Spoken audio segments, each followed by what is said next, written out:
Okay, I want to comment a little bit about a story that really shouldn't be a story, but I want to comment about it because it's one of those things I can genuinely see both sides. And I've had personal experience of it, so I just want to talk from that perspective. It's a relatively trivial thing, but I do think it is a legitimate point of debate because it has wider issues.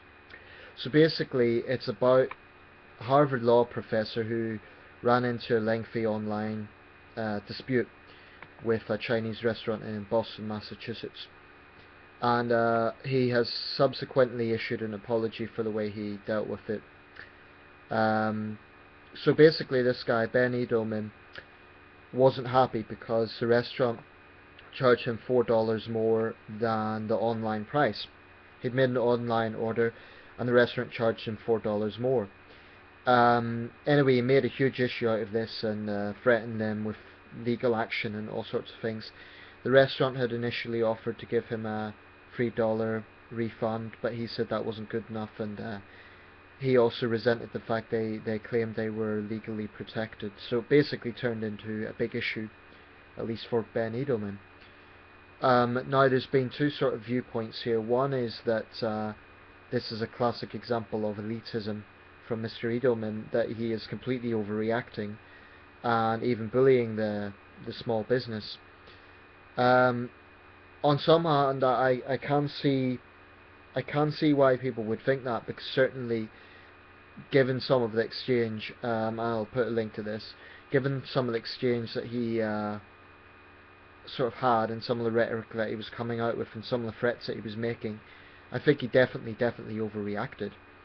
Um, on the other hand, people need to look away from the spectrum of the fact that he's a Harvard law professor and that it's just $4, and to the simple fact that false advertising is false advertising. And I think there is a consumer concern here. Now, one of the things Ben Edelman says that he was doing other consumers a favour, and I think he makes a fair point, because we can't say for sure that this was deliberately dishonest on the part of the restaurant. Maybe it was a case that the manager was time strapped and they simply didn't have time to update the online menu. However, I think that is their responsibility. I take the view that if you're running a business, you have a responsibility to the consumer to be honest. So people are sort of looking at this as a David versus Goliath situation, whereas I think actually the restaurant should take some responsibility.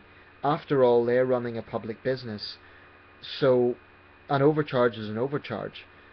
It might well be an honest mistake, whereby they're too busy to have had time to update it, but and certainly Ben Edelman overreacted to the situation when he started getting legal. He has subsequently apologised, which he probably should have done, but I don't quite buy the idea that they're legitimately, or that they're justified in not updating it. If you run a business, you should find time to have honest advertising. I take a very dim view of false advertising. I do not like it, and I just think it's dishonest. From a practical point of view, say you're another customer, take away this whole spectrum of the fact he's a Harvard law professor. Say, for the sake of argument, you make an order that comes to, let's say, $12. So let's say you have exactly $12. You go there to pick it up, and they charge you $16. You don't have it. Now that's an inconvenience through no fault of your own. I'm not saying that's the situation with him, but I'm just saying that as a example, because I have been in similar circumstances. I do not like false advertising, whether it is deliberate or not. It's just wrong. So there are people defending him and saying this is a matter of principle. The fact that he's a Harvard law professor shouldn't be, people are looking at it as an elitist thing. Certainly the way he behaved, I think he overreacted, and he reflected on it, and he has apologised. He did overreact, and he did make a mountain out of a molehill.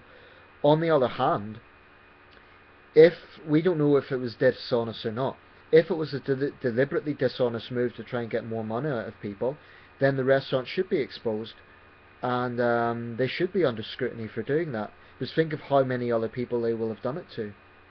I had an issue a few years ago where my local garage was constantly overcharging. Now the first time I thought, okay, well it's just a mistake. Then they done it again and again and again. Now my father wrote to them and made quite a big issue out of it. It happened to him as well. Finally they issued an apology, and subsequently I've seen that they've changed that. Now if my father hadn't made a big issue out of that, no doubt they would have kept doing it to other customers. And I have a very low opinion of dishonesty. I really don't like it in business. I do not like false advertising, whether deliberate or otherwise. So people can say he's being elitist, and maybe he was overreacting. Well, he was overreacting. But I take the view that if you're running a business, you have a responsibility to have not have discrepancy between online prices and the prices that you're going to charge. It's a simple principle of honesty. Um, so, he's making an apology, but, well, according to the report, people are saying the restaurant apologised, but if they did, that's good. But if he hadn't made an issue, would they have kept doing that? Would other people have lost money? You need to look at it that way. Forget the fact that he's a Harvard law professor and consider the simple principle of it. So I do see both sides. I think he overreacted, and that kind of gave this image that he was being a bully to a small business. But any business, being a small business is not an excuse for false advertising. Small business, big business, medium business, you should be honest in how so it's about consumers' rights just as much as the small business.